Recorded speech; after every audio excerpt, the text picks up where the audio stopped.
चित्त वृत्ति है। जो भी हम करते हैं वो कर्म है हमारे, वो चित्त वृत्ति से ही आते हैं। तो भले ही आलस्य कर्म लगे कि मैं कोई कर्म नहीं कर रहा, लेकिन वो वृत्ति क्या कह रही है कि ये भी मत करो, वो भी मत करो, यहाँ बैठो। वो एक विशेष तरह का कर्म करवा रही है आपसे, जो कि वो नहीं है जो कि आपको करना है। किसी ने बताया आलस्य क्यों आता है, कैसे बचे आलस से। वो कीजिए जिसमें आपकी रुचि है, फिर आलस नहीं आएगा।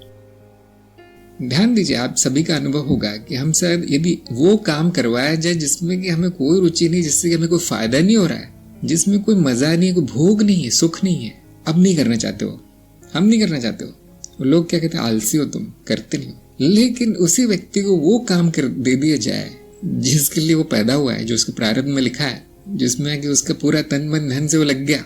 अब उसको न खाने की चिंता होगी न सोने की, करता रहेगा, वो करता रहेगा।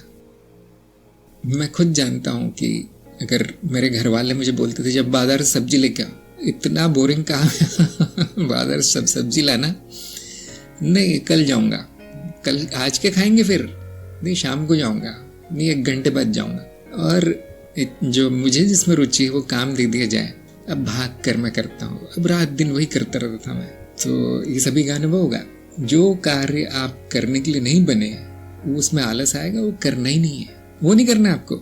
जिसके लिए आपने जन्म लिया है वो करना है। अब आप बोलेंगे नहीं बहुत सारे कार्य करने पड़ते हैं, जरूरी है, तो उसका कुछ नहीं किया जा सकता जो जरूरी है वो अपने आप होगा, जो जरूरी है वो अपने आप होगा। अब कितने भी आलसी हो वो होगा ही, उससे बचा नहीं जा सकता।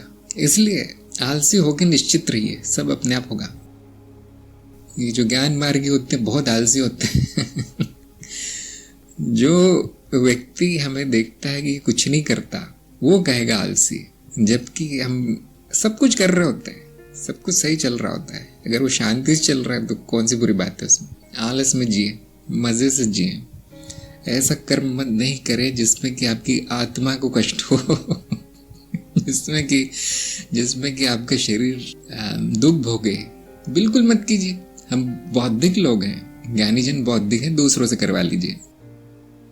ऐसा कोई गुरु मिलेगा नहीं आपको इस दुनिया में जो ऐसा कह रहा है ना। जो आलस की जो परिभाषा है कि वो अवस्था जिसमें जो कार्य करने के लिए आप बने नहीं वो करवाया जा रहा है, वो अवस्था आलस्य है। जैसे ही आपको वो कार्य दिया जाता है जो जिसमें आपकी रुचि है, अब सारे चित्त में तरंगे दौड़ जाती हैं, अब पता नहीं कहाँ से ऊर्जा आ जाती।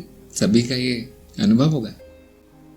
अगर आपका जीवन कठिन है, अगर बहुत काम है, अगर आपने जरूरत से ज्यादा काम ले रखा है, तो यही होगा, शरीर थक जाएगा, सोता रहेगा। ऐसा काम है जीवन में कोई रोचक चीज नहीं हो रही है, सब नीरसता है, तो उठना भी पसंद नहीं करता शरीर। और अगर आपका जीवन वो है जो आपका प्रारब्ध है, तो उसको नींद नहीं आएगी, अब उसको थकावट नहीं होगी, उसको आलस नहीं होगा। तो देखिए आप अपने प्रारब्ध पे चल रहे हैं या नहीं चल रहे, थोड़ा सा ये कर लीजिए आत्मबंधन कि वो सब हो रहा है यानी आपके जीवन में जिसके लिए आपने जन्म लिया था। नहीं तो आराम से सोना है जब होगा तब होगा। हो सकता है इस जीवन में ये जीवन केवल कर्म फलों को भोगने में ही बीत जाए। जब मैं ऐसा कहता हूँ लोगों को बहुत बुरा लगता है कि गुरु के पास कुछ अच्छा नहीं बोलने के लिए आज बोलते हैं। हो सकता है कि आपके कर्म फल इतने ज्यादा हो कि ये जीवन उनको भोगने में बीत जाए, और इसीलिए वो जो प्रतिक्रिया है चित्त की वो है नींद, वो है नीरसता कि मुझे नहीं चाहिए जीवन, मुझे नहीं करना है कुछ। बहुत प्राकृतिक है ये बात, सभी जानते होंगे कि कक्षा में आपको बिठाए कुछ पढ़ाया जा रहा है, कोई इतिहास बोरिंग चीज, सबसे पहले क्या होता है आपका चित्त बोलता है नहीं चाहिए, सीधे नींद में जाता है वो। कितने भी सोए हो आप, उस दिन 12 घंटे सोए हो, जैसे शिक्षक बोलना शुरू करता है नींद आ जाती है। ये क्या है, चित्त की प्रतिक्रिया है कि मुझे नहीं चाहिए। यहाँ तक कि मैंने देखा है कि बोधि भारत के वीडियो सुनते सुनते भी लोग सो जाते हैं। क्यों? आपकी बुद्धि को तो अच्छा लग रहा है, लेकिन जो चित्त की जो निचली परतें हैं उनको खतरा है कि अब हमारी अर्थी उठने वाली है और वो एक ही चित्त के पास एक ही उपाय बच जाता है कि सारा कुछ दुकान बंद करके चला जाए वो, जिससे आप कहते हैं नींद। बुद्धि बंद, शरीर बंद, सब कुछ बंद, इंद्रियां बंद। तो ध्यान दीजिए कि जीवन सही मार्ग पर नहीं है, इसलिए प्राकृतिक प्रतिक्रिया हो रही है। प्रकृति की प्रतिक्रिया है कि कुछ नहीं होता, कुछ काम खास नहीं होता, तो वो नींद चला जाता है। सारा का सारा जो परती रचना है सारी की सारी निष्क्रिय हो जाती है और उसको ज़बरदस्ती ठीक नहीं किया जा सकता। यही करके ठीक किया जा सकता है कि आपकी रुचि क्या है, आपकी रुचि क्या है, आपके जीवन में क्या रोचक है, वो करके ठीक किया जा सकता है। ये एक बात हो गई। एक और चीज़ है अतृप्त वासनाएं। अगर आप में बहुत सारी वासनाएं ऐसी है जिनकी तृप्ति नहीं हुई तो वो चित्त कुछ नहीं करना चाहता, वो बुद्धि कुछ नहीं करना चाहती। क्यों? उनका दबाव इतना है, आपको पता भी नहीं चलेगा कि दबाव है, पहली बात, क्योंकि वो भी दमन कर दिया गया है, वहाँ भी आंखें मूंद ली गई है। जो वासनाओं का जो बांध है वो दबाव डाल रहा है और आप तोड़ना नहीं चाहते किसी कारण से। अब सारा संघर्ष चित्त का वही उससे बनाए रखना। अभी हम अध्यात्म से हट गए, मनोविज्ञान में आगे देखिए।